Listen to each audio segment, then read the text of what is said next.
Good afternoon, good afternoon, good afternoon. क्या हालचाल भाई आप लोगों के? बढ़िया, फर्स्ट क्लास, शानदार जानदार, एकदम झकास। Shivani, Manish, Akhilesh, Paras, Ravindra, Parul, Mayank, Udit, Nidhi, Shikha, Parul, Mayank, Deepika, Akanksha, Ravindra, Bhavesh. Good afternoon, good afternoon, good afternoon. अब very good afternoon to all. Suman, Dheeraj, Nikita, Arushi, Kumari, Rani, Prince. क्या हालचाल भाई आप लोगों के?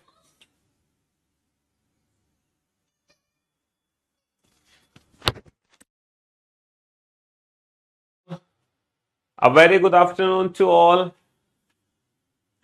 आरुषि, कुणाल, कुंदन, साक्षी, अखिलेश, पारस, अमन, ज्योति, निधि, मयंक, साक्षी।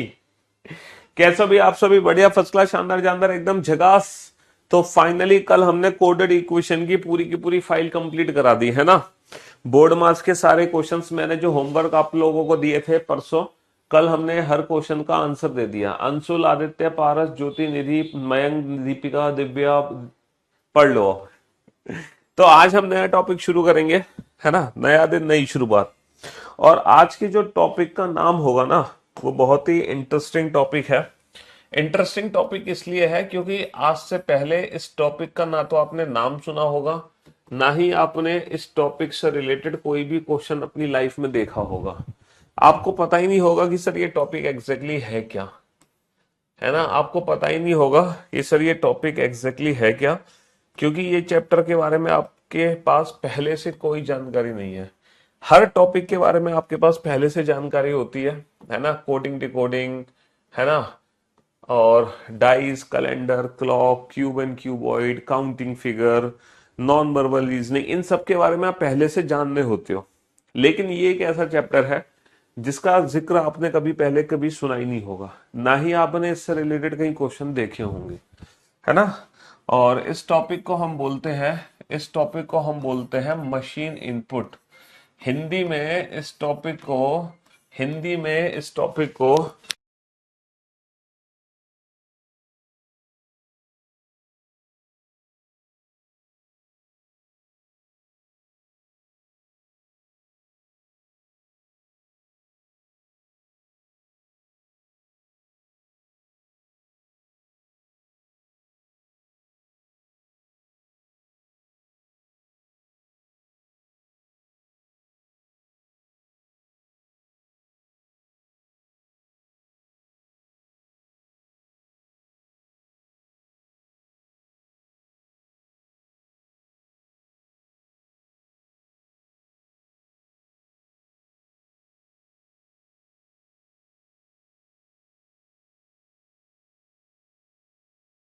तो मेरे भाइयों, मुझे एक बात बताओ, मशीन इनपुट के बारे में आपने पहले कभी सुना था? है, मशीन इनपुट के बारे में आपने आज से पहले कभी सुना था? कभी नहीं सुना होगा मशीन इनपुट के बारे में। मशीन इनपुट तुम्हें लग रहा होगा पता नहीं कि सर कौन सी मशीन पढ़ाने वाले हैं। सर ने तो कहा था कि सर ने बीटेक करी है इलेक्ट्रॉनिक्स एंड कम्युनिकेशन से, लेकिन सर तो आज हमें मैकेनिकल पढ़ाने वाले हैं। क्यों भाई, मैकेनिकल पढ़ोगे आज? है, नहीं, मैकेनिकल नहीं पढ़ाएंगे आपको। हाँ, मैकेनिकल नहीं पढ़ाएंगे आज, रीजनिंग ही पढ़ाएंगे। देखो, ये जो मशीन इनपुट है ना, ये बेसिकली मैं कहूं कि कोडिंग डिकोडिंग की एडवांस फॉर्म है। कोडिंग डिकोडिंग सारे बच्चे पढ़ चुके हैं, है ना। सारे बच्चों ने कोडिंग डिकोडिंग का लेक्चर अटेंड कर लिया है। ये कोडिंग डिकोडिंग की एडवांस फॉर्म समझो। ये कोडिंग डिकोडिंग की एडवांस फॉर्म है मशीन इनपुट।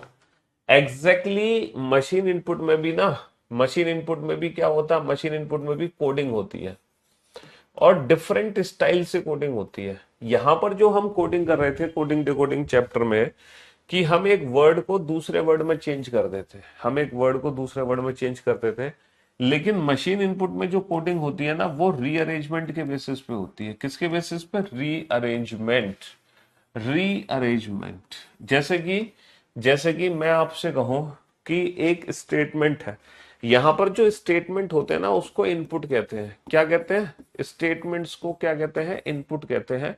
हिंदी में इनपुट को इनपुट ही लिखते हैं। हिंदी में इनपुट को इनपुट ही लिखते हैं। जैसे कि एक इनपुट है ना, वो इनपुट है मेरे पास 20, 30, 10, 50, 40। और मान लो कि एक आउटपुट है, एक आउटपुट है आउटपुट यानी कि रिजल्ट, ये रिजल्ट है मेरा। देखो ये तो इनपुट हो गया, इनपुट को हिंदी में इनपुट ही कहते हैं। इनपुट यानी कि स्टेटमेंट, ठीक है। आउटपुट यानी कि रिजल्ट, है ना, रिजल्ट, ये मेरा रिजल्ट हो गया। और मान लो कि रिजल्ट है मेरा, मान लो कि रिजल्ट है 10, 20, 30, 40, 50। तो क्या आप मुझे बता सकते हो इस इनपुट में मैंने क्या किया, क्या लॉजिक से मैंने ये आउटपुट बना दिया, है ना। मैंने कौन सा लॉजिक लगाया है, मैंने क्या किया है इस इनपुट के साथ, मैंने क्या किया कि ये मेरा आउटपुट है। क्या लॉजिक है इसके पीछे, इसके पीछे कोई लॉजिक है, ये बताओ। क्या इसके बेटा, अच्छा ये चैप्टर किस किस एग्जाम में आता है मैं बताऊं। देखो ये जो चैप्टर है ना, ये बैंकिंग के सारे एग्जाम के पार्ट है, ये यूपीएसआई का पार्ट है, उत्तर प्रदेश पुलिस का। और क्योंकि क्योंकि ये चैप्टर यूपीएसआई में पूछा जा चुका है, इसीलिए इसीलिए बाकी जितने भी एग्जाम्स हैं उन एग्जाम्स में उम्मीद रहती है कि शायद आ जाए। बट आज तक ये टॉपिक सिर्फ और सिर्फ बैंकिंग एग्जाम और यूपीएसआई के एग्जाम में ही आया है। इन दोनों एग्जाम के अलावा 2024 तक ये चैप्टर किसी और एग्जाम में नहीं आया। लेकिन लेकिन ये नहीं कह सकते कि आने वाले समय में ये आपके एग्जाम में ना आए। हो सकता है आपके एग्जाम में आने वाले समय में मशीन इनपुट का क्वेश्चन आपको देखने को मिल जाए, क्योंकि क्योंकि ये कोडिंग डिकोडिंग की ही एडवांस फॉर्म है। ऐसा नहीं है कि मशीन इनपुट कुछ अलग पढ़ोगे, ये कोडिंग डिकोडिंग की ही एडवांस फॉर्म है। सर एग्जैक्टली हमने क्या किया है, इन नंबर्स को ना इंक्रीजिंग ऑर्डर में लगा दिया, है ना। इन नंबर्स को असेंडिंग ऑर्डर में रीअरेंज किया है। कैसे रीअरेंज किया, रीअरेंजमेंट होती है यहाँ पे, रीअरेंजमेंट। हमने कैसे रीअरेंज किया है इन नंबर्स को, हमने असेंडिंग ऑर्डर में रीअरेंज किया है। कैसे रीअरेंज किया है, असेंडिंग ऑर्डर में, है ना। हमने असेंडिंग ऑर्डर में, इंक्रीजिंग ऑर्डर में इन नंबर्स को रीअरेंज कर दिया, बस हमने कुछ नहीं किया। लेकिन अब इस चैप्टर में क्या होता है, इस चैप्टर में ये होता है कि जो इनपुट हमें दिया जाएगा और जो भी हमें आउटपुट निकालना है, जैसे नंबर्स को मुझे इंक्रीजिंग ऑर्डर में रीअरेंज करना है, मैं नंबर्स को डिक्रीजिंग ऑर्डर में भी रीअरेंज कर सकता हूं। लेकिन ये जो अरेंजमेंट होगी ना, ये इंडिविजुअल स्टेप्स में होगी। यहां पर बहुत सारे स्टेप्स आपको दिए जाएंगे, स्टेप्स जिसको हिंदी में कहते हैं चरण। तब जाके हम फाइनल आउटपुट पे पहुंचेंगे, फाइनल रिजल्ट पे पहुंचेंगे, तब जाकर। जैसे कि मैं एक एग्जांपल आपको देता हूं, एग्जाम में क्वेश्चन आपको कैसे दिया होगा। एग्जाम में एक इनपुट आपके सामने होगा, जैसे कि ये इनपुट आपको दिया गया है 20, 30, 10। मैं अभी आपको सिर्फ इस चैप्टर के बारे में समझा रहा हूं कि इस चैप्टर में होता क्या है, क्वेश्चन कैसे सॉल्व होंगे कैसे नहीं होंगे वो तो छोड़ दो। फिलहाल आप ये समझो कि इस चैप्टर में होता क्या है। और हमें दिए होंगे कुछ स्टेप, स्टेप जिसको हिंदी में क्या लिखेंगे, हम हिंदी में स्टेप को लिखते हैं चरण। जैसे कि पहला स्टेप है 10, 20, 30, 50, 40। और दूसरा स्टेप है वो ये है 10, 20, 30, 40, 50। और step second is the last step, step second is the last step. Last step का मतलब समझ रहे हो, यही हमारा आउटपुट है, यही हमारा आउटपुट है, यानी कि यही हमारा फाइनल रिजल्ट है। लास्ट स्टेप का मतलब है ये हमारा आउटपुट है, ये हमारा फाइनल रिजल्ट है। तो मुझे बताओ इस आउटपुट को बनाने के लिए मैंने 2 चरण बनाए। कितने चरण बनाए, 2 चरण। तो मैंने एग्जैक्टली स्टेप वाइज रीअरेंजमेंट कैसे करी, मैंने स्टेप वाइज रीअरेंजमेंट कैसे करी। सर सबसे पहले जब मैंने इनपुट से स्टेप फर्स्ट बनाया तो मैंने ना सबसे छोटा नंबर उठाया और सबसे आगे पहुंचा दिया। सबसे छोटे नंबर को उठा के सबसे आगे रख दिया, फिर 20, 30, 50, 40। सबसे छोटे नंबर को उठा के सबसे आगे रख दिया। अच्छा फिर 20 तो बेटा बाय डिफॉल्ट 10 के पीछे अपने आप ऑटोफिल है, 20 के पीछे 30 भी ऑटोफिल है। फिर मैंने सबसे छोटा नंबर 40 उठाया और 30 के पीछे रख दिया। ये पहले स्टेप में था, ये दोनों ऑटोफिल हो गए। फिर 40 को उठा के मैंने 30 के पीछे रख दिया, लास्ट में मेरा 50 ऑटोफिल हो गया। इस तरीके से ये इनपुट मैंने फाइनल आउटपुट में कन्वर्ट किया इस इंडिविजुअल स्टेप के सहारे। तो ये इंफॉर्मेशन एग्जाम में हमें दी जाएगी, ये इंफॉर्मेशन एग्जाम में हमें दी जाएगी। फिर एक अलग से इनपुट होगा हमारे पास, एक अलग से हमारे पास इनपुट होगा, और वो इनपुट कुछ इस तरह से होगा 45, 40, 35, 35, 50, 30। और इस इनपुट को इंडिविजुअल स्टेप्स में हमें रीअरेंज करना होगा। इस इनपुट को इंडिविजुअल स्टेप्स में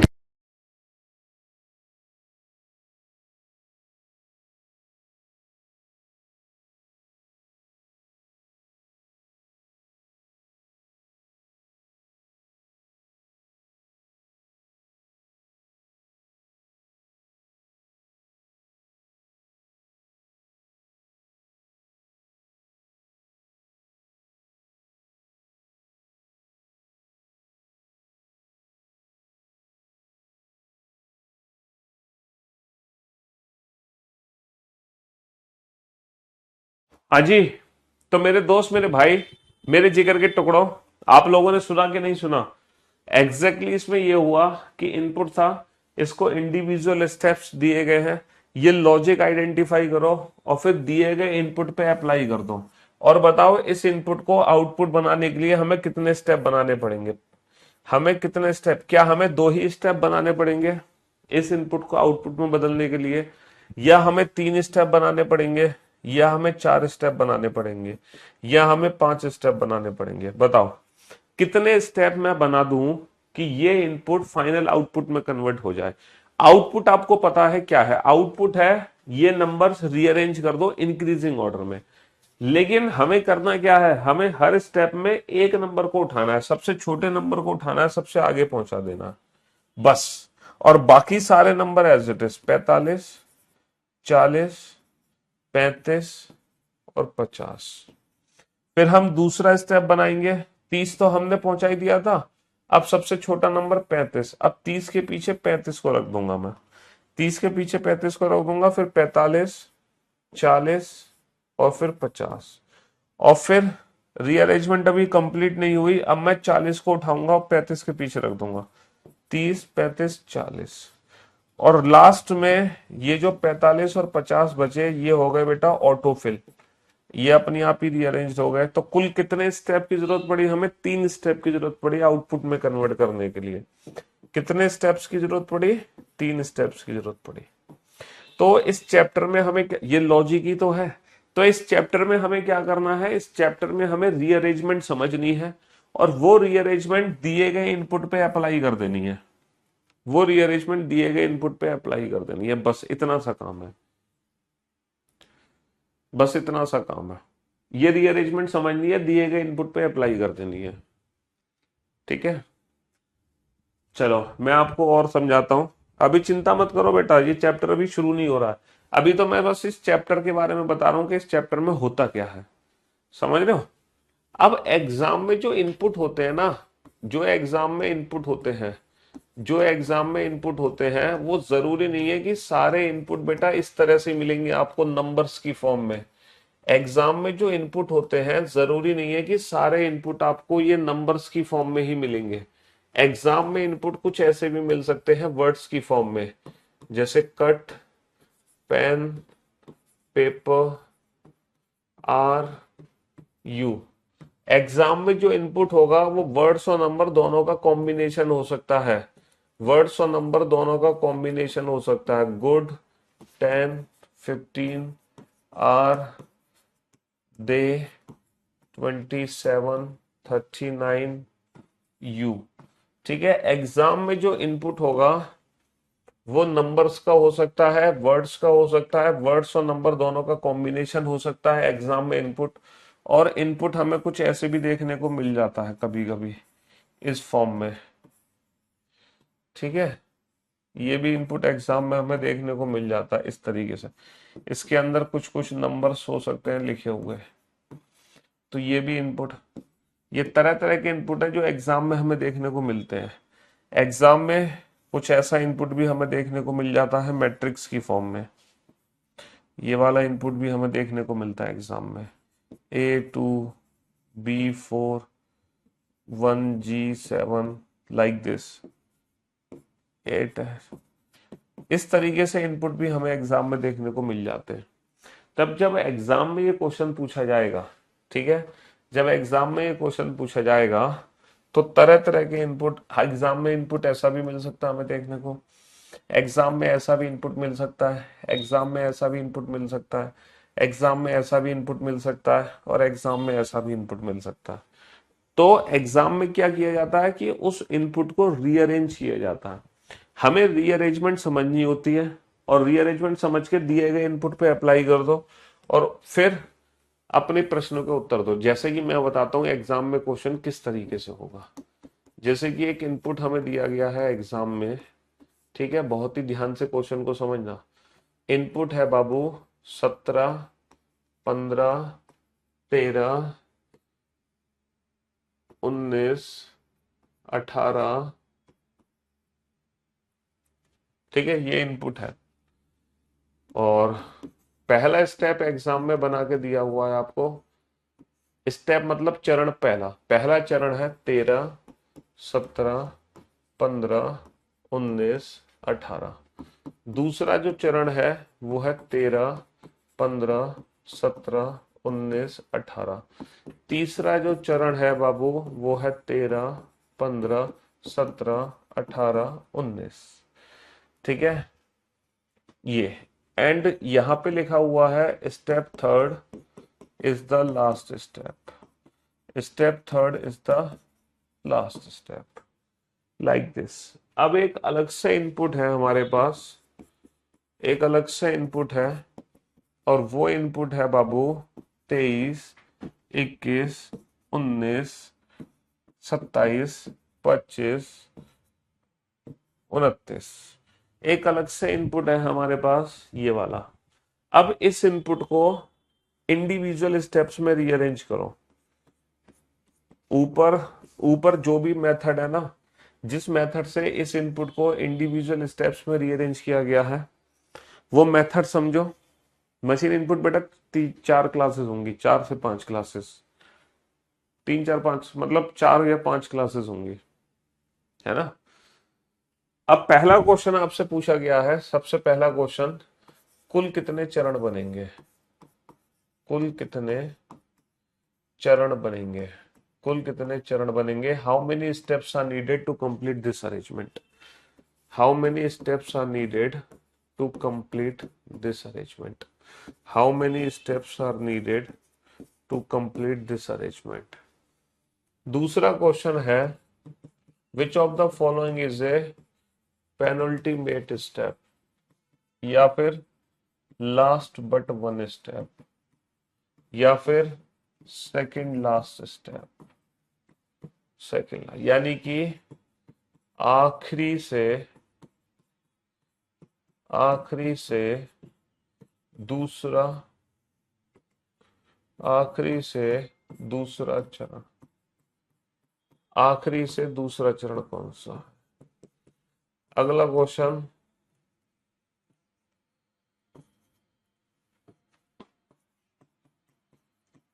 तीसरे चरण में बाएं से तीसरा क्या है। Third from left in third step, third from left in third step, third from left in third step. Which of the following is the last step, which of the following is the last step, है ना। Third from left in third step, third from left in third step. Which of the following is a penultimate last one और second last step, है ना। How many steps are needed to complete this arrangement, how many steps are needed, how many steps are needed to complete this arrangement, या फिर which of the following is the last step. बनाओ। तो पहले तो आप, है ना, पहले तो आप लॉजिक को आइडेंटिफाई करो कि एग्जैक्टली क्या लॉजिक है। जब आप लॉजिक को समझ लोगे तब आप उस लॉजिक को अपने दिए गए इनपुट में अप्लाई कर दो, उस लॉजिक को दिए गए इनपुट में अप्लाई करो। पहले तो क्या लॉजिक है ये समझना कैसे है, तो आपको देखो समझने के लिए आप इनपुट और स्टेप फर्स्ट को कंपेयर करो कि इनपुट को स्टेप फर्स्ट में कैसे कन्वर्ट किया। क्या लॉजिक मैंने लगाया कि मेरा इनपुट स्टेप फर्स्ट में कन्वर्ट हो गया। लॉजिक क्या लगा रहा हूं मैं इनपुट को स्टेप फर्स्ट में बदलने के लिए, ये बताओ। क्या लॉजिक मैं लगा रहा हूं कि मेरा इनपुट स्टेप फर्स्ट में कन्वर्ट हो गया। सबसे पहले तो लॉजिक आइडेंटिफाई करो, है किस लॉजिक से मैं इनपुट को स्टेप फर्स्ट में कन्वर्ट कर रहा हूं। जल्दी से बताओ किस लॉजिक से मैं इनपुट को स्टेप फर्स्ट में कन्वर्ट कर रहा हूं। लॉजिक एग्जैक्टली लग क्या रहा है यहां पर? सर इनपुट और स्टेप फर्स्ट में क्या चेंज है कि यहां पर जो 13 नंबर है ना उसको सबसे आगे पहुंचा दिया गया। बाकी 17, 15, 19, 18 सिर्फ एक नंबर मैंने उठाया है, सिर्फ एक नंबर मैंने उठाया है 13, और उस एक नंबर को उठा के सबसे आगे रख दिया। तो आपने ये सोचा कि इनपुट में से 13 नंबर को ही क्यों उठाया जा रहा है, बाकी 15 क्यों नहीं उठाया, 19 क्यों नहीं उठाया, 18 क्यों नहीं उठाया? ऐसी क्या खास बात है 13 नंबर में कि मैंने इनपुट में से सबसे पहले 13 को ही उठा के सबसे आगे रखा है, बाकी किसी भी नंबर को नहीं छेड़ा? कोई बता सकता है 13 नंबर में क्या खास बात है? सर 13 नंबर में खास बात यह है कि वो मनहूस नंबर है। सर 13 नंबर की खास बात यह है कि ये नंबर इन सब नंबर में सबसे छोटा नंबर था। इसका मतलब क्या है कि पहला स्टेप बनाने के लिए आपको दिए गए इनपुट में से सबसे छोटा नंबर उठा के सबसे आगे रख देना है। सबसे छोटा नंबर उठा के सबसे आगे रख देना है। तो बेटा सबसे छोटा नंबर कौन सा है? सर सबसे छोटा नंबर है 19। तो 19 उठा के सबसे आगे रख दो, 19 उठा के सबसे आगे रख दो। बाकी के जितने भी नंबर्स हैं वो सब एज इट इज। सर 23 अपनी जगह पे, 21 अपनी जगह पे, 27 अपनी जगह पे, 25 अपनी जगह पे, 29 अपनी जगह पे। तो सबको समझ आ गया पहला स्टेप कैसे बना? अब ये बताओ पहले स्टेप बनने के बाद मैंने दूसरा स्टेप कैसे बनाया? दूसरे स्टेप के लिए मैंने क्या किया? सर 13 तो जो रखा था वो तो सबसे आगे है ही, 13 तो जो रखा है वो तो सबसे आगे है ही। फिर दिए गए स्टेटमेंट में से मैंने 15 को उठा के 13 के पीछे रख दिया। क्या मुझे कोई बता सकता है कि बचे हुए नंबर में से मैंने 15 को ही क्यों उठाया है? बचे हुए नंबर में से मैंने 15 को ही क्यों उठाया? 15 को ही उठा के 13 के पीछे को लगाया। मैंने 19 को उठा के क्यों नहीं रखा? मैंने 18 को उठा के क्यों नहीं रखा? 15 को ही क्यों उठाया? क्योंकि सर आपने पहला चरण बनाने के लिए सबसे छोटा नंबर उठा के सबसे आगे रखा। सर दूसरा स्टेप बनाने के लिए आपने जो बचे हुए नंबर थे उन बचे हुए नंबर में से भी सबसे छोटा नंबर उठा के सबसे आगे रखा। तो हम पता है कर क्या रहे हैं?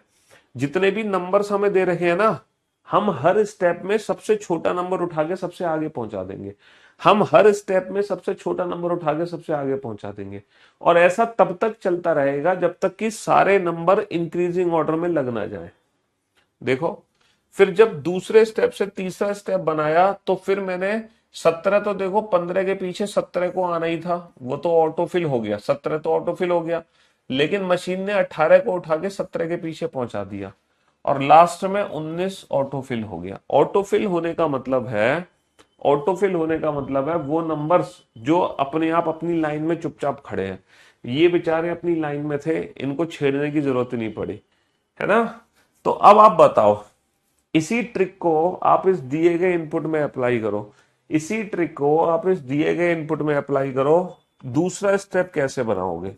आपने 19 को तो उठा के रख दिया पहले स्टेप में। अब आप किसको उठाओगे? सबसे छोटा नंबर क्या है? 29, 25, 21। सर 21 छोटा है, 21 को उठा के 19 के पीछे रख दो और फिर 23, 27, 25 और 29।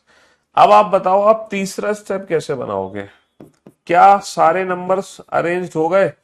नहीं सर, सारे नंबर इंक्रीजिंग ऑर्डर में अरेंज नहीं हुए।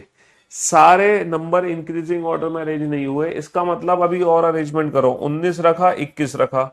अब 21 के पीछे जो 23 है ये तो ऑटोफिल हो गया ना, अपने आप आ गया, मशीन को कुछ करने की जरूरत नहीं है, 23 तो अपने आप आ गया चुपचाप डर के मारे। तो फिर मशीन किसको उठाएगा? 25 को उठाएगा और 23 के पीछे रख देगा और लास्ट में ये 27 और 29। और मुझे लग रहा है 27, 29 ऑटोफिल हो गए। 27, 29 ऑटोफिल हो गए। 27, 29 ऑटोफिल हो गए। तो मेरे दोस्त, मेरे भाई, कुल कितने चरण बन गए हमारे? कुल बन गए 3 चरण। कुल कितने चरण बने? 1, 2, 3। और तीसरे चरण में ये सारे नंबर इंक्रीजिंग ऑर्डर में अपने आप सेट हो गए। इंक्रीजिंग ऑर्डर में अपने आप सेट हो गए। बेटा पेनल्टीमेट स्टेप होता है आखिरी से दूसरा चरण, यानी कि second last step. Total 3 step बने हैं, तो पेनल्टीमेट स्टेप हो गया दूसरा स्टेप, पेनल्टीमेट स्टेप हो गया दूसरा स्टेप। अच्छा, तीसरे चरण में बाएं से तीसरा, पहला दूसरा तीसरा, तीसरे चरण में बाएं से तीसरा क्या है 23, तीसरे चरण में बाएं से तीसरा क्या है 23। गुरुजी आप हीरो से जीरो बना देते हो, पता ही नहीं चलता। शुक्रिया शुक्रिया। तो यही काम हमें एग्जाम में करना है कि पहले हमें इनपुट से स्टेप फर्स्ट को देखना है, फर्स्ट से सेकंड को, सेकंड से थर्ड को, थर्ड से फोर्थ को। तो पहले हम लॉजिक समझेंगे, लॉजिक। जब हम लॉजिक समझ लेंगे, वो लॉजिक हम अपने दिए गए इनपुट में अप्लाई कर देंगे, और जब अपने दिए गए इनपुट में अप्लाई कर देंगे, कहानी खत्म, हो गया क्वेश्चन सॉल्व।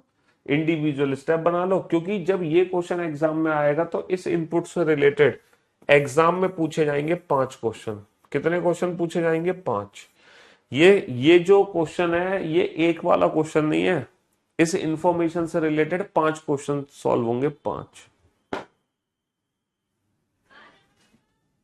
छोटे चैप्टर खत्म हो गए क्या सभी? नहीं भैया, छोटे चैप्टर तो भी बहुत बाकी है, सारे छोटे चैप्टर थोड़ी खत्म हो गए, अभी तो बहुत बाकी है। चलो एक और मैं एक बेसिक क्वेश्चन लेता हूं, 0 लेवल का क्वेश्चन, बहुत ही बेसिक क्वेश्चन है, बहुत बेसिक क्वेश्चन। 15, 35, 10,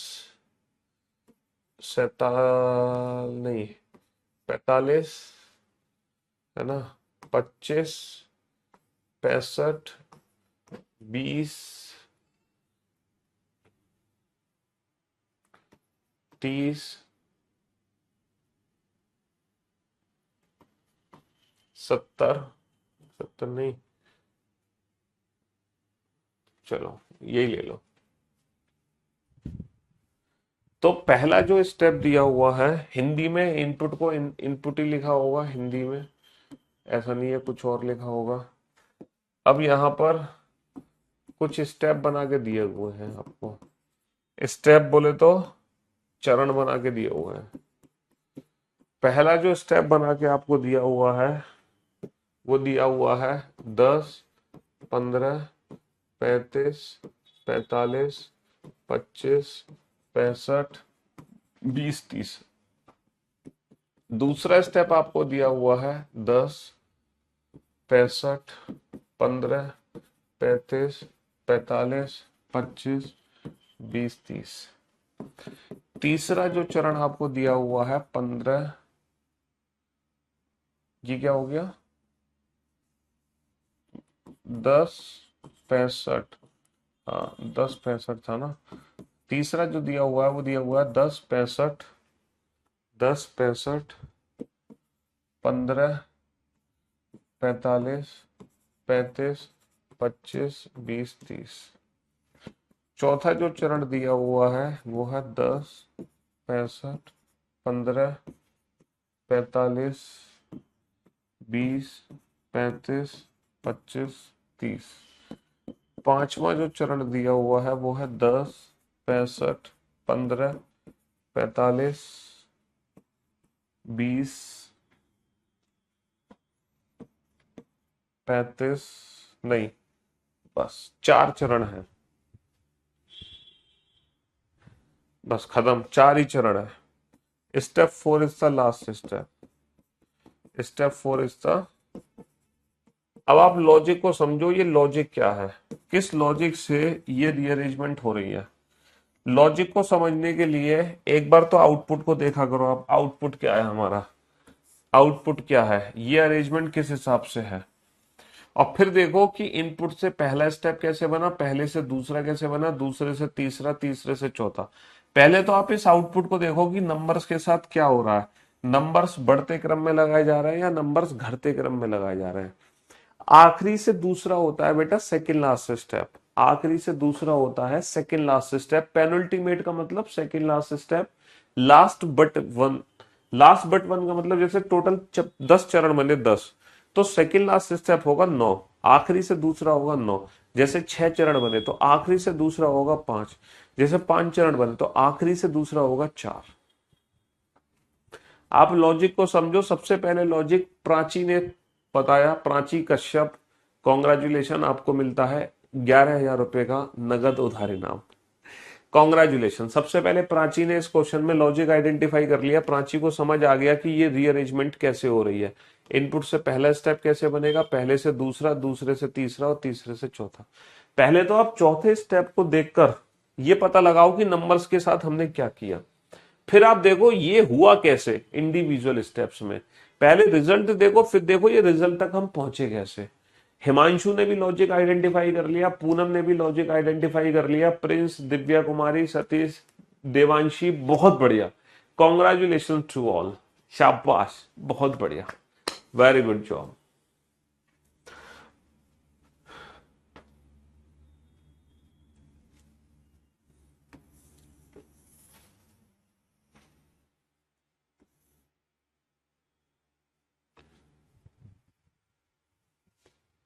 हाँ जी,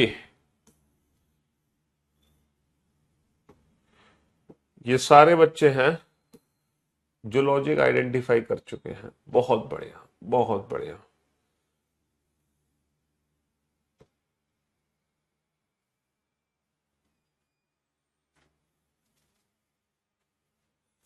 अब एक अलग से इनपुट दिया गया है, उस इनपुट को इसी मेथड से रीअरेंज कर देना। एक अलग से इनपुट है आपके सामने। बिल्कुल सही कहा आपने सर, पहले छोटा उठा रहे हैं, फिर बड़ा उठा रहे हैं, फिर छोटा उठा रहे हैं, फिर बड़ा उठा रहे हैं, फिर छोटा उठा रहे हैं, फिर बड़ा। पहले सबसे छोटा नंबर, फिर बड़ा, फिर छोटा, फिर बड़ा, फिर छोटा, फिर बड़ा, फिर छोटा, फिर बड़ा।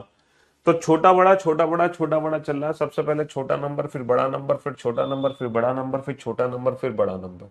इस तरीके से रीअरेंजमेंट हमारी चल रही है।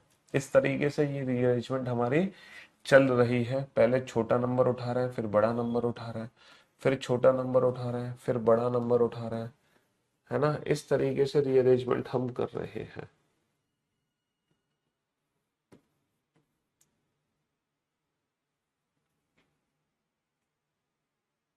चलो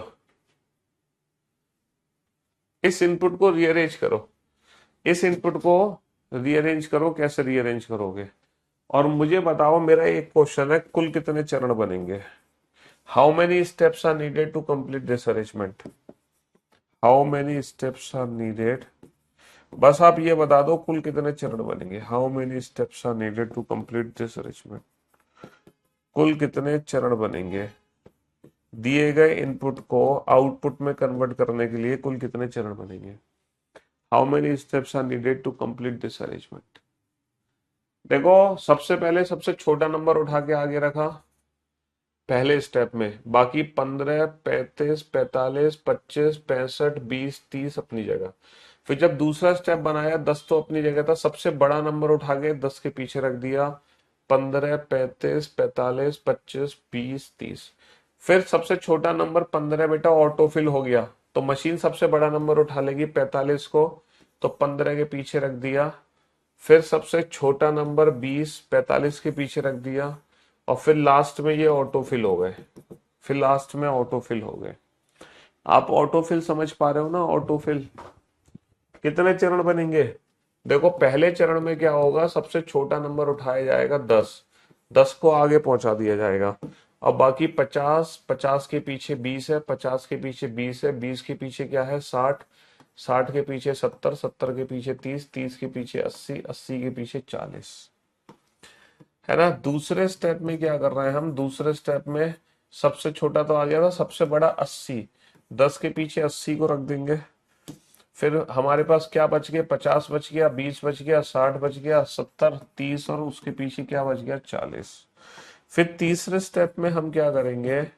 सबसे छोटा, सबसे बड़ा, अब सबसे छोटा 20, सबसे छोटा 20 को उठा के रख देंगे, और बाकी 20 के पीछे 50, 50 के पीछे 60, 70, 30, 40 अपने आप बच गया।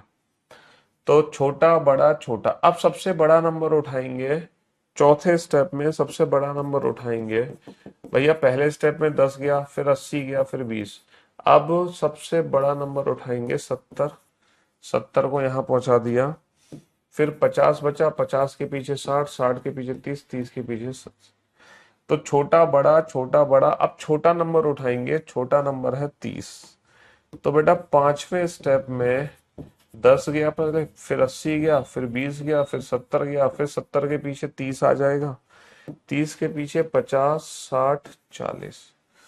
छोटा बड़ा छोटा बड़ा छोटा। अब बड़ा नंबर उठाएंगे छठे स्टेप में बड़ा नंबर उठाएंगे, बड़ा नंबर है 60।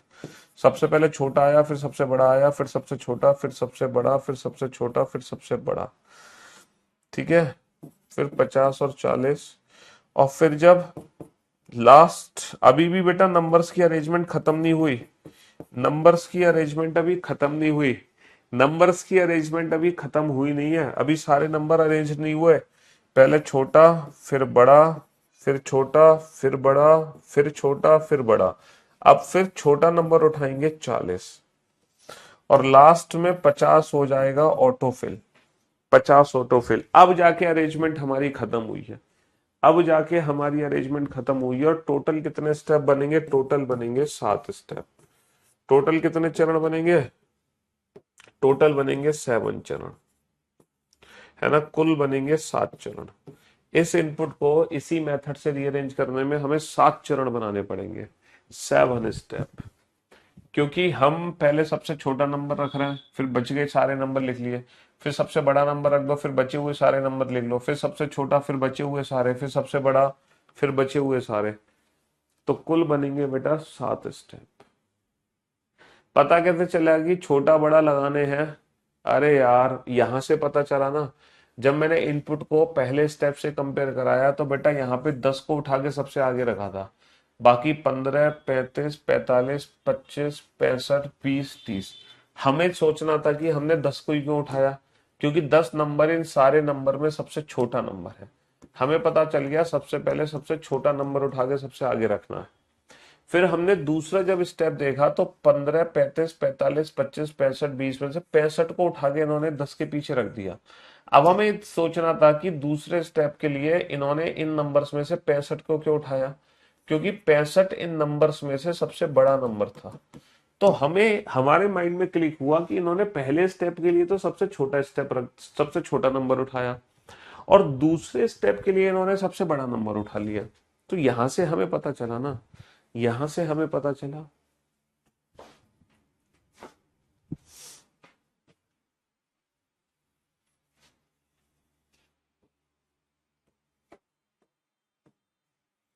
कोई बात नहीं, अभी तो मैं आपको बेसिक ही बता रहा हूं बेटा, अभी ये चैप्टर शुरू नहीं हुआ है। अभी तो मैं आपको बस ये समझाने की कोशिश कर रहा हूं कि इस चैप्टर में होता क्या है। चलो कोई बात नहीं, मैं एक और क्वेश्चन लेता हूं, बड़ा प्यारा सा, है ना, एक और क्वेश्चन में लेता हूं। ठीक है,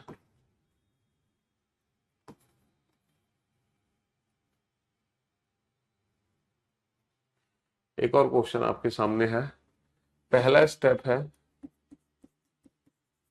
30, 50, 40, 45, 43। दूसरा है 40, 30, 50, 45, 43। तीसरा है तीसरा है 43, 40, 30, 50, 45। चौथा है 45, 43, 40, 30, 50। और पांचवा चरण है 50, 45, 43, 40, 30। अब आप लॉजिक को समझो कि किस तरीके से रीअरेंजमेंट हो रही है। Step fifth is the last step.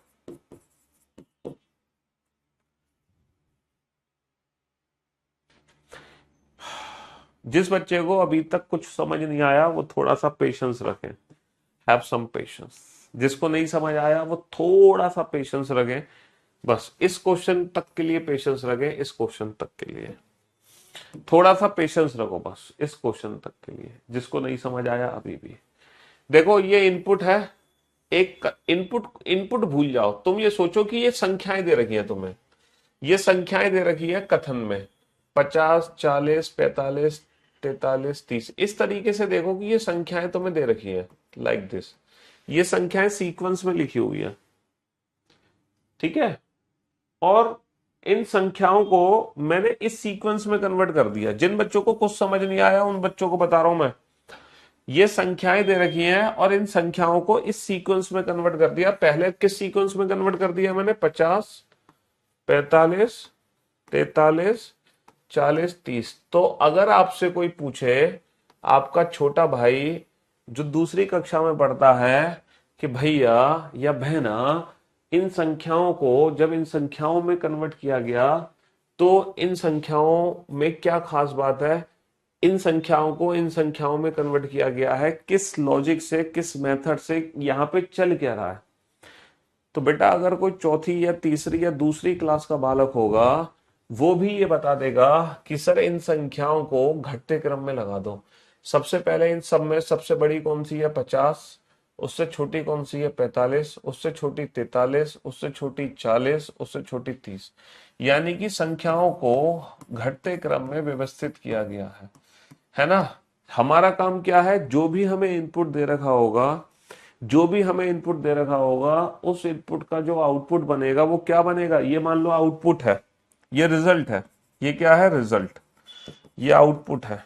तो अगर मान लो मैं आपको एक इनपुट देता हूं, मैं आपको एक इनपुट देता हूं 80, 85, 90, 83, 82, 81, है ना? नहीं, 83, 81 और 92, ये मान लो मैंने आपको इनपुट दिया। अब मैं आपसे पूछूं कि इस इनपुट का आउटपुट क्या बनेगा, तो क्या आप बता सकते हो? इसी मेथड से, ये जो मेथड है इसी मेथड से आप बता सकते हो। घटता क्रम मतलब बेटा डिक्रीजिंग ऑर्डर। तुम इतने भी अंग्रेज के वो नहीं हो, हैं अंग्रेज चले गए, तुम्हें ये भी नहीं पता घटता क्रम क्या होता है? डिक्रीजिंग ऑर्डर, हाँ, डिसेंडिंग ऑर्डर। इतना तो समझ लो यार। अभी तो इसमें हिंदी और इंग्लिश का तो कोई चक्कर ही नहीं है, यहां पर हिंदी और इंग्लिश का तो कोई रोल ही नहीं है। हाँ, अब आप बताओ, जिन बच्चे को अभी तक कुछ भी समझ नहीं आया वो बच्चा मेरे को बताओ, अगर इस इनपुट से ये आउटपुट निकला है ना, अगर इस इनपुट से ये आउटपुट निकला है तो इस इनपुट से आउटपुट क्या निकलेगा? क्या निकलेगा आउटपुट? ये बताओ, इस इनपुट से आउटपुट क्या निकलेगा? सर इन नंबर्स को घटते क्रम में लगा दो। सबसे बड़ा नंबर है 90, उससे छोटा 85, उससे छोटा नहीं नहीं नहीं नहीं, सबसे बड़ा नंबर है 92, उससे छोटा 90, और उससे छोटा 85, उससे छोटा 83, उससे छोटा 81, उससे छोटा 80। अब बताओ कि ये वाली बात किसको समझ नहीं आई? ये वाली बात किसको समझ नहीं आई कि इस इनपुट से ये आउटपुट बना है तो इस इनपुट से ये आउटपुट बनेगा? ये वाली बात किस किस बच्चे को समझ नहीं आई? हाँ जी, अगर इस इनपुट से ये आउटपुट बना है तो इस इनपुट से ये आउटपुट बनेगा, ये बात किस किस को समझ नहीं आई? सबको समझ आ गई ना? क्योंकि अगर कोई दूसरी क्लास का बालक होगा वो भी समझ जाएगा कि इस इनपुट से आउटपुट क्या होगा अगर इस इनपुट का आउटपुट ये है। अब कहानी ये आती है, इस चैप्टर में हमें समझना क्या होता है कि ये जो आउटपुट बना है ये इंडिविजुअल स्टेप्स में बना है। इस आउटपुट तक पहुंचने के लिए हमने इस इनपुट में एक एक करके कई बदलाव किए। तो हमें इंडिविजुअल स्टेप वाइज समझना होता है कि इस आउटपुट तक पहुंचा कैसे गया, है ना। हमने क्या क्या काम किया कि इस इनपुट को हम इस आउटपुट में बदल पाए। इस काम को समझने के लिए हमें इनपुट और स्टेप फर्स्ट को कंपेयर करना है। हमें देखना है कि इनपुट से पहला चरण कैसे बना, हमने इस इनपुट में क्या बदलाव किया कि हम पहले चरण को बना पाए, है। हमने इस इनपुट में क्या बदलाव किया कि हम ये पहला चरण बना पाए। अब सोच कर देखो इस इनपुट और इस पहले चरण में क्या अंतर है। इस इनपुट और पहले चरण में क्या अंतर है? सर 30, जबकि ये 50 है तो यहाँ पे 30 रखा है। 50 as it is, 40 as it is, 45 as it is, 30, 43 as it is. तो मैंने क्या काम किया है सर, इस दिए गए इनपुट में जो सबसे छोटा नंबर मेरे को दिखाई दे रहा है 30, उस सबसे छोटे नंबर को उठा के सबसे आगे रख दो, सबसे आगे पटक दो। तो पहला चरण, एक चरण बनाने के लिए तो इस इनपुट को इंडिविजुअल स्टेप्स में कन्वर्ट करना पड़ेगा यहां तक पहुंचने के लिए। तो हमारा काम है इंडिविजुअल स्टेप बनाना। तो हम क्या करेंगे? इंडिविजुअल स्टेप बनाएंगे। तो पहला चरण कैसे बनेगा? क्या सीखा हमने कि सबसे छोटे नंबर को उठा के सबसे आगे पटक दो। इनमें से सबसे छोटा नंबर क्या है? इनमें से सबसे छोटा नंबर 80 है, जो ऑलरेडी सबसे आगे है। इनमें से अब क्या नहीं समझ आया तुम्हें? है इसमें ना समझने जैसा क्या है कि सबसे छोटा नंबर उठा के सबसे आगे रख रखा है? इसमें ना समझने जैसा क्या है? मान लो मैं इनपुट को बदल देता हूं, क्योंकि उसमें तो ऑलरेडी सबसे छोटा नंबर सबसे आगे था। इनपुट कोई दूसरा लेते हैं, 16, 14, 13, 15, 23, 21, मान लो ये इनपुट है। अब बताओ इस इनपुट के लिए पहला चरण क्या बनाओगे? इस इनपुट के लिए पहला चरण क्या बनाओगे ये बताओ। इसी मेथड से, इस मेथड से इस इनपुट का पहला चरण क्या बनेगा? हम लेट आए हैं, नहीं समझ आ रहा, तो तुम लेट आए तो आपकी आरती उतारूं मैं? क्या करूं फिर? लेट आए तो किसकी गलती है? ये बताओ सबसे छोटा नंबर क्या है? सबसे छोटा नंबर है 13। सबसे छोटे नंबर को सबसे आगे रख दो, सबसे छोटे नंबर को सबसे आगे रख दो, बाकी 16, 14, 15, 23 और 21, कहानी खत्म। अब आप बताओ ऐसे कितने बच्चे हैं, ऐसे कितने बच्चे हैं जिनको ये समझ नहीं आया कि पहला स्टेप कैसे बना इनपुट से, इस इनपुट से पहला स्टेप कैसे बना? ऐसे कितने बच्चे हैं जिनको ये चीज समझ नहीं आई? बताओ, कोई है?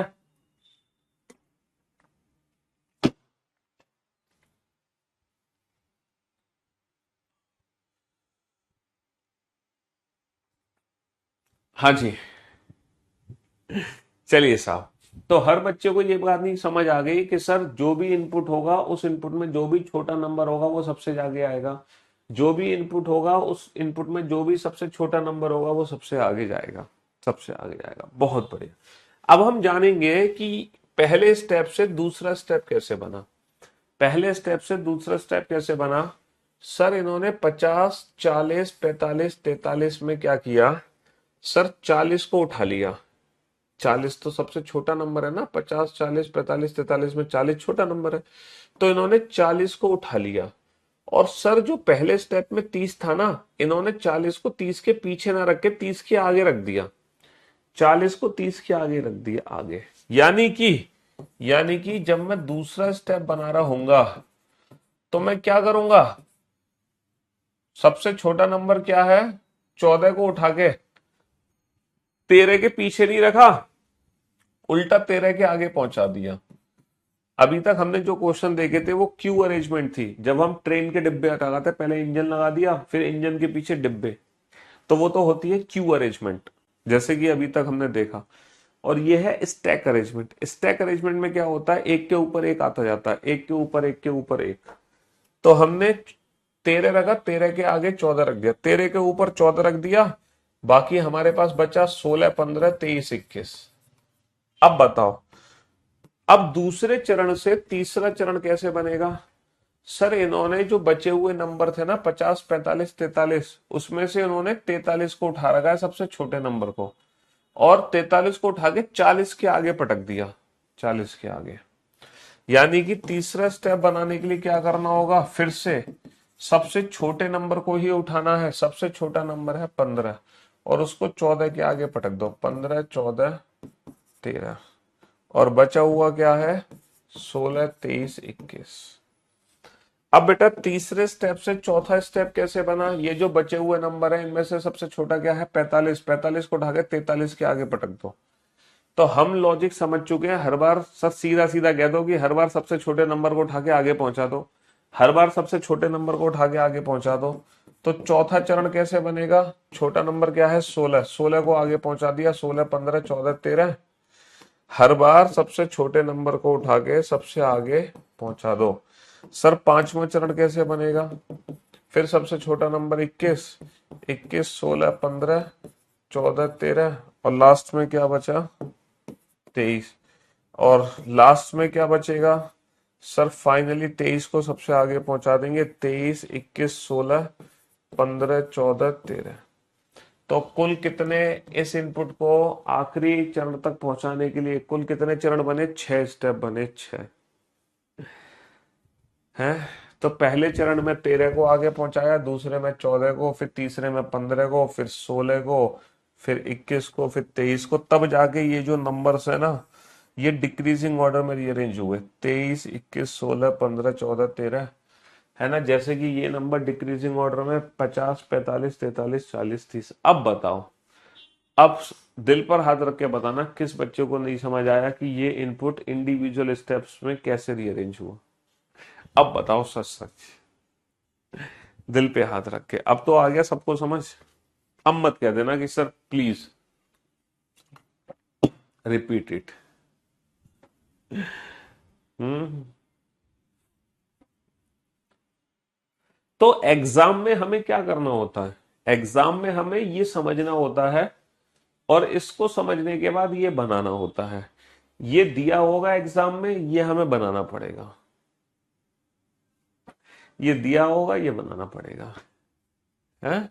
अल्टीमेट मजा आ गया गुरुजी। चलिए शुक्रिया। इसका बात बा गुरुजी, पहले तो नहीं समझे और अब सीधा दिमाग में फिट। अच्छा जी। चलो अगर ऐसी बात है तो फिर मैं टेस्ट ले लूं एक बेसिक। अभी देखो मैं आपको जीरो लेवल बेसिक ही बता रहा हूं। अभी सिर्फ बेसिक बता रहा हूं, बिल्कुल बेसिक बेसिक बता रहा हूं, जीरो लेवल की चीज। चलो मैं एक छोटा सा टेस्ट ले लेता हूं आपका, कि आपको कितनी चीज समझ आई। एक बेसिक सा टेस्ट ले लेता हूं आपका। ठीक है, बहुत ही बेसिक सा टेस्ट है। 50, 40, 30, 20,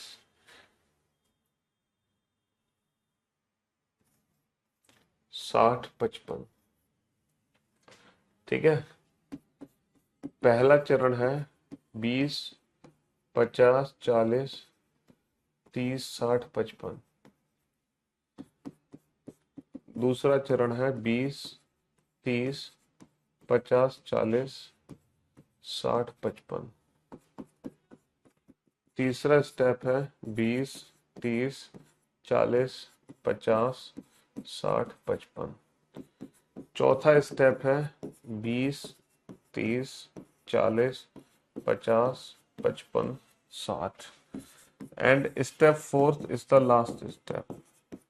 step 4 is the last step, यानी कि चौथा चरण आखिरी चरण है। चौथा ही चरण आउटपुट है, यही आउटपुट है। अब आप देखना ये आउटपुट कैसे लाया गया। तो आपको एक इनपुट दिया गया है अलग से, एक इनपुट आपको अलग से दिया गया है 17, 15, 16, है ना, 19, 18, 21, 20, 21, 20। और पहला क्वेश्चन पूछा गया है आपसे, how many steps are needed to complete this arrangement. How many steps are needed to complete this arrangement. कुल कितने चरण बनेंगे, कुल कितने चरण बनेंगे। ठीक है, दूसरा क्वेश्चन पूछा गया है आपसे, third from left in second step. दूसरा क्वेश्चन है दूसरे चरण में, दूसरे चरण में बाएं से तीसरा, दूसरे चरण में बाएं से तीसरा क्या है। तीसरा क्वेश्चन है fourth from right in third step, है ना। तीसरा क्वेश्चन है तीसरे चरण में, तीसरे चरण में दाएं से चौथा, तीसरे चरण में दाएं से चौथा।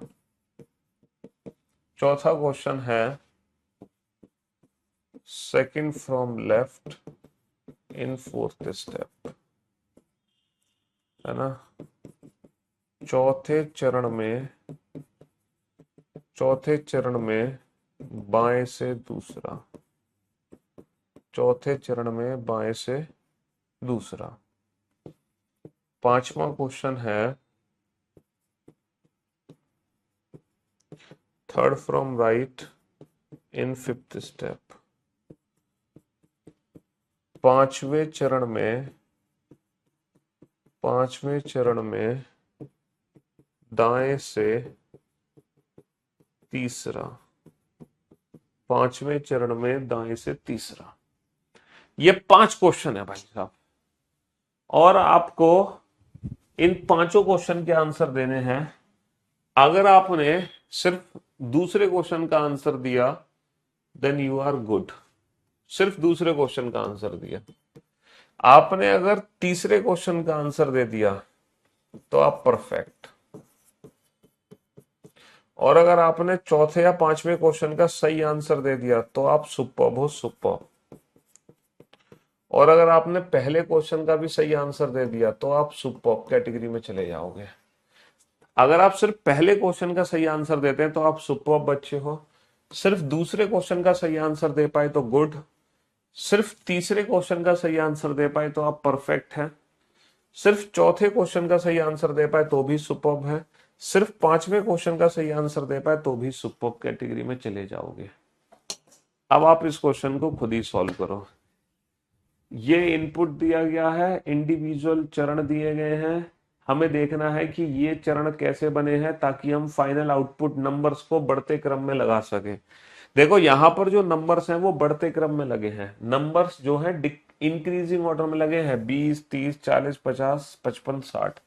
तो नंबर्स को बढ़ते क्रम में लगाना है, लेकिन किस तरीके से लगाना है इंडिविजुअल स्टेप से समझना पड़ेगा। समझो सारे बच्चे।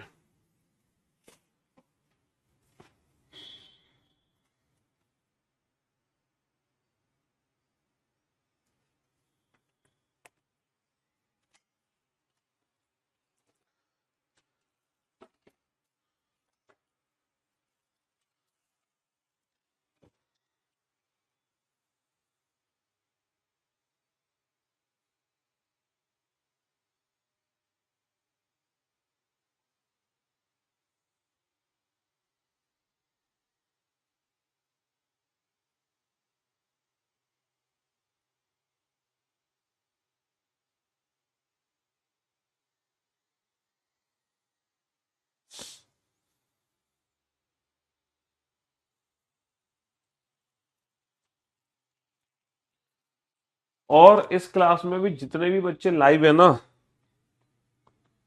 चाहे वो बच्चा अपने आप को है ना गधों का सरदार क्यों ना समझता हो, चाहे वो बच्चा अपने बारे में ये ना सोचता हो कि सर जिंदगी में मुझे तो कितना भी समझा लो मैं नहीं समझ पाऊंगा सर, चाहे वो बच्चा अपने आप को गुड़ गोबरी क्यों ना समझता हो, वो बच्चा भी इस प्रश्न का उत्तर देगा।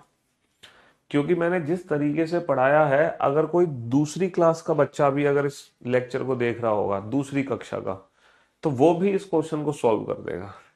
जी हाँ, दूसरी कक्षा का बालक भी इस क्वेश्चन को सॉल्व कर देगा जिस तरीके से मैंने समझाया। और मुझे नहीं लगता कि मेरी क्लास में कम से कम चौथी क्लास के बच्चे तो होते ही हैं। चौथी क्लास से लेके पोस्ट ग्रेजुएशन तक के बच्चे हैं, मतलब चौथी क्लास से लेके टीचर तक हैं। क्योंकि बैच में कुछ टीचर्स भी पढ़ते हैं जो कहीं ऑफलाइन पढ़ा रहे होते हैं, वो भी बैच लेते हैं। पीजी वाले भी हैं, पोस्ट ग्रेजुएशन ग्रेजुएशन वाले भी हैं, अंडर ग्रेजुएट भी हैं, परसुइंग ग्रेजुएट भी हैं, 12th वाले भी हैं, 10th वाले भी हैं, 8th वाले भी बालक हैं, कुछ 6 क्लास में वो भी हैं, 2-4 बच्चे। हाँ जी, इसीलिए हम कहते हैं 0 to हीरो। अब आप बता दो सच सच दिल पे हाथ रख के, अब वाकई में कोई ऐसा बच्चा है जो इस क्वेश्चन को ना बना पाया हो? हाँ जी, इतनी मेहनत हमने करी है आपके ऊपर, अब वाकई में कोई है जो इस मशीन इनपुट का चैप्टर समझ ना पाया हो कि सर इस चैप्टर में चल क्या रहा है? अब वाकई में कोई है, दिल से बता दो, जिसको लग रहा हो कि हाँ सर हमें नहीं समझ पाया कि ये चल क्या रहा है इस चैप्टर के अंदर। हाँ जी, चलिए साहब। तो भैया यहाँ पे सबसे पहले तो लॉजिक आइडेंटिफाई करते हैं कि लॉजिक एग्जैक्टली क्या है। क्या लॉजिक है सर? इनपुट और पहले स्टेप को कंपेयर करो, इन दोनों में क्या अंतर है? सर सबसे छोटा नंबर उठा के सबसे आगे रखा गया है, सबसे छोटा नंबर उठा के सबसे आगे रखा गया है। फिर सर बचे हुए नंबर में सबसे छोटा नंबर 30 है, उसको 20 के पीछे रख दिया। यानी कि ये क्यू अरेंजमेंट है, ट्रेन के डिब्बे, पहले इंजन रखो उसके पीछे डिब्बे लगाते जाओ। ये ट्रेन की अरेंजमेंट है, क्यू अरेंजमेंट, पहले इंजन रखा उसके पीछे डिब्बे लगते चले जाएंगे। यानी कि हर बार सबसे छोटा नंबर उठाना है, हर बार सबसे छोटा नंबर उठाना है। भैंस को चारा खिला रहे हो, हर बार सबसे छोटा नंबर 20 को, फिर 30 को उसके पीछे। अब इन बचे हुए नंबर में सबसे छोटा नंबर क्या है? 40। 40 को अब बचे हुए नंबर में सबसे छोटा नंबर 50। 50 ऑटो फिल हो गया। अब 55 को रख दिया 50 के पीछे, ये तो ऑटो फिल था। और फिर लास्ट में 60 ऑटो फिल हो गया। यानी कि मैं पहला स्टेप कैसे बनाऊंगा? सबसे छोटा नंबर सबसे आगे 15, 15 को सबसे आगे रखूंगा। बाकी जो नंबर है इनमें कुछ नहीं कर सकता मैं। 17 अपनी जगह, 16 अपनी जगह, 19 अपनी जगह, 18 अपनी जगह, 21 अपनी जगह, 20 अपनी जगह। फिर जब मैं दूसरा स्टेप बनाने लग रहा हूँ तो मैं 15 के पीछे 16 को रख सकता हूँ, उठा के 16 को रख सकता हूँ। बाकी फिर 17 अपनी जगह, 19 अपनी जगह, 18 अपनी जगह, 21 अपनी जगह, 20 अपनी जगह।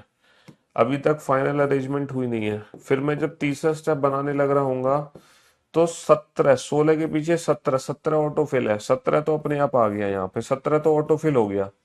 तो मशीन उठा लेगी 18 को।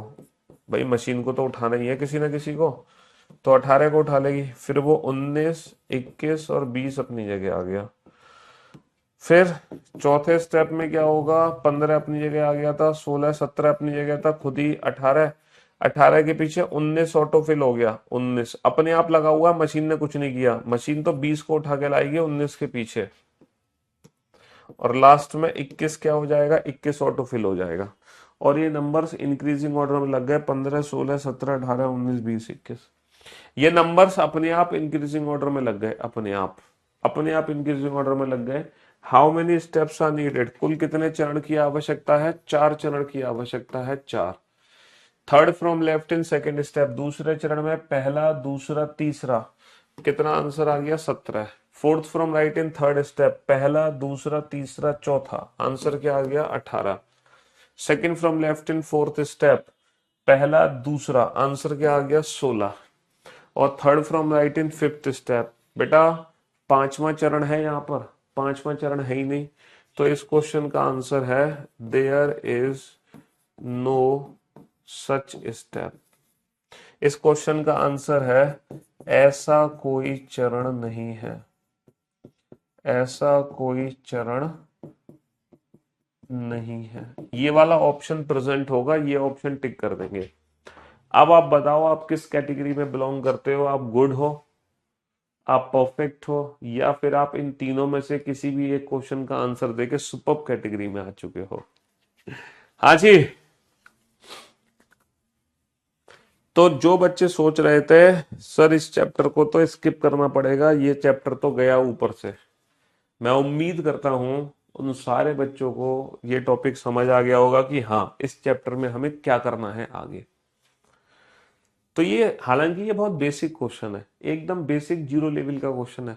ये सिर्फ इतना समझाने के लिए है कि ये चैप्टर में करना क्या होता है। ये क्वेश्चन किस लिए है? ये समझाने के लिए कि इस चैप्टर में हमें क्या करना होता है। इस चैप्टर में इनपुट स्टेप्स में रीअरेंज होता है, वो लॉजिक समझ के अपने इनपुट में अप्लाई करना होता है, देन आफ्टर आंसर देना होता है। चलिए, तो शुक्रिया, thank you so much, love you guys, love you all, take care. अच्छा एक चीज और, अब आज तो वीकेंड का बार है ना, अब हमारी मुलाकात सीधा होगी ट्यूसडे को। इस बार मंडे भी तुम्हारा वीकेंड में शामिल हो रहा है, ठीक है? तो सैटरडे संडे तो छुट्टी होती है, उसके साथ साथ मंडे भी छुट्टी है, मंडे भी छुट्टी है। अब हमारी मुलाकात सीधा ट्यूसडे को होगी आपसे। कब होगी? सीधा ट्यूसडे को, ठीक है? Love you guys. हम जा रहे हैं अपने होम टाउन, अपने घर अलीगढ़। बहुत दिन होली के बाद, होली पर गए थे, होली के बाद से तो गए नहीं। हाँ, चलिए, तो अब हमारी मुलाकात अलीगढ़ में होगी। Love you guys, love you all, take care, good bye, thank you so much, tata, bye bye.